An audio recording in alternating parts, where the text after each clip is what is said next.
আরে বাবা, রোজ রোজ রুটি পরোটা লুচি খেয়ে যদি বোর হয়ে থাকো, তাহলে এরকম একটা ব্রেকফাস্ট বা ইভিনিং স্ন্যাক্স তোমরা কিন্তু বানিয়ে নিতেই পারো, হেলদি অ্যান্ড টেস্টি। তো চলো রেসিপিটা তোমাদের সঙ্গে শেয়ার করি। এখানে আছে গাজর, ক্যাপসিকাম, পেঁয়াজ কুচি, কাঁচা লঙ্কা কুচি। তো সামান্য একটু কড়াই তেল দিয়ে কারি পাতা আর কালো সর্ষে ফোড়ন দিয়ে সবজিটা একটুখানি নেড়ে চেড়ে নিয়েছি, বেশি ভাজিনি, জাস্ট একটুখানি নেড়ে চেড়ে নিয়েছি। এদিকে দেখো 200 গ্রাম মতন সুজি, আমি প্রায় 100 গ্রাম টক দই আর সামান্য নুন দিয়ে অল্প একটু জল দিয়ে এটাকে আমি ভালো মতন মাখিয়ে 10 মিনিট ঢাকা দিয়ে রেখে দিয়েছিলাম। এবারে সুজিটা এতক্ষণে ফুলে গেছে, তো এবারে যে সবজিগুলো আমি ভেজে নিয়েছিলাম, একটুখানি নেড়ে নিয়েছিলাম আর কি, ভাজিনি, তো সেগুলো আমি সমস্ত সবজিটা এর মধ্যে দিয়ে দিচ্ছি।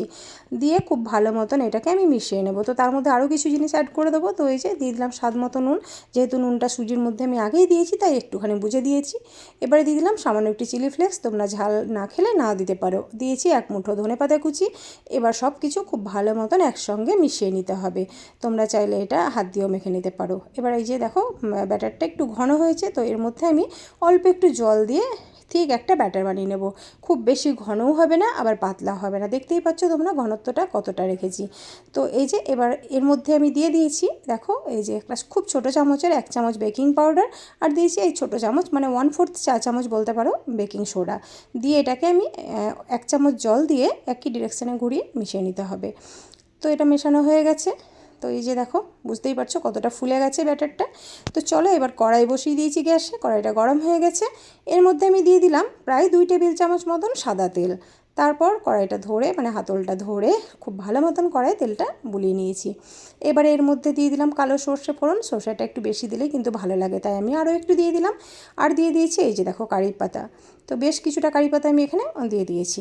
এবারে যে ব্যাটারটা বানিয়ে রেখেছিলাম সেই ব্যাটারটা ওপর দিয়ে দিলাম। আমি পুরো ব্যাটারটাই একসঙ্গে দিচ্ছি, আমি একটা বড় করেই কেক বানাবো।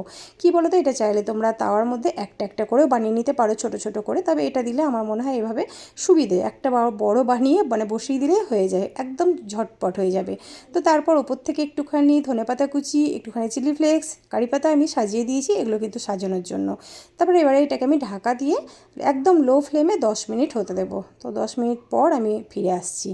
তো দেখো একদম গ্যাসের ফ্লেমটা কিন্তু এই সময় লোতে রাখতে হবে। এই যে, তো চলো এবার আমি ফিরে এলাম 10 মিনিট পর। এই যে দেখো, তোমরা কালারটা দেখেই বুঝতে পারবে কালারটা চেঞ্জ হয়ে গেছে আর পুরো ধারগুলো কিন্তু ছেড়ে গেছে। তো এবার এটাকে উল্টে নিতে হবে। তো খুব সাবধানে একটা প্লেট ওপর রেখে কিন্তু তোমরা উল্টে নিতে পারো, একটু খুন্তির সাহায্যে চারিদিকটা ছাড়িয়ে নিয়ে তারপর উল্টে নেবে। তো আমি তো প্লেট ছাড়াই এমনি খুন্তি দিয়ে উল্টে নিতে পারি। তো যাই হোক, এবার আমি এটাকে উল্টে দেবো। তো এই যে দেখো উল্টে দিয়েছি, যেহেতু আমি এক হাতে ফোন ধরে ভিডিওটা করছি তাই তোমাদের দেখাতে পারলাম না। তো উল্টে দিয়ে এবার এটাকেও আমি ঢাকা দিয়ে আরও 5 মিনিট হতে দেবো, সেই লো ফ্লেমেই কিন্তু। হ্যাঁ, গ্যাসের ফ্লেম এই সময় কোনো মতেই বাড়াবো না, এটা লো ফ্লেমেই পুরো রান্নাটা হবে। তো ফিরে এলাম আরও 5 মিনিট পর, এটা কিন্তু হয়ে গেছে।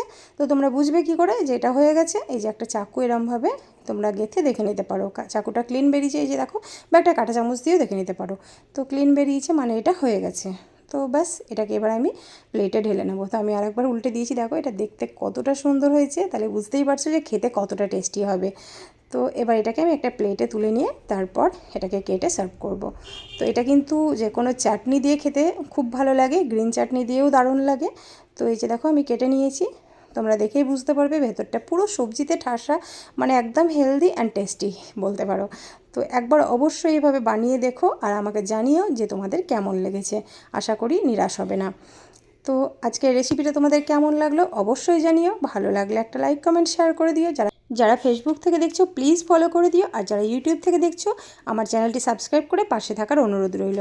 আজ তাহলে আসি, দেখা হচ্ছে পরের ভিডিওতে নতুন কোনো রেসিপি নিয়ে। ততদিনে সবাই খুব ভালো থেকো, সুস্থ থেকো। টাটা।